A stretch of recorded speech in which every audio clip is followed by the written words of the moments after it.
മാംസം കഴിക്കാറുണ്ടോ? മാംസം കഴിക്കാറുണ്ടോ?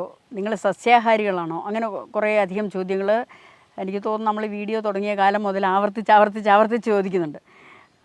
അതിൻ്റെ ഉത്തരം ഇതാണ്. ഇവിടെ ഇതെല്ലാം ഉപയോഗിക്കുന്നവരുണ്ട്. ഇതിന് ഒരു നിർബന്ധവും ആർക്കുമില്ല. നിങ്ങൾ മത്സ്യമേ കഴിക്കാവൂ, അല്ലെ മാംസമേ കഴിക്കാവൂ, മാംസം കഴിക്കരുത്, ഇത് രണ്ടുമില്ല. ഇങ്ങനത്തെ രണ്ടും പറച്ചിലും ഇവിടെ ഇല്ല. വേണ്ടവർക്ക് വേണ്ടതാകാം. പക്ഷെ കൂടുതലും ഇവിടെ സസ്യാഹാരമാണ്. കാരണം നമുക്ക് ഈ പറമ്പിൽ ഇഷ്ടംപോലെ സാധനങ്ങൾ കിട്ടാനുണ്ട്. അതുകൊണ്ട് കൂടുതലും സസ്യാഹാരമാണ്. കൂടുതൽ പേരും സസ്യാഹാരികളുമാണ്.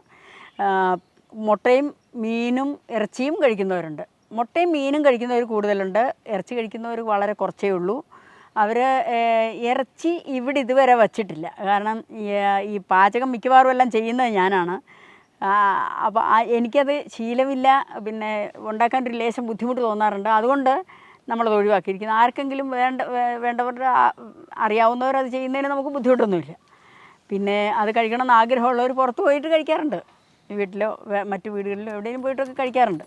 അടുത്ത ചോദ്യം, രാഷ്ട്രീയ പാർട്ടികളിൽ അംഗത്വമുണ്ടോ?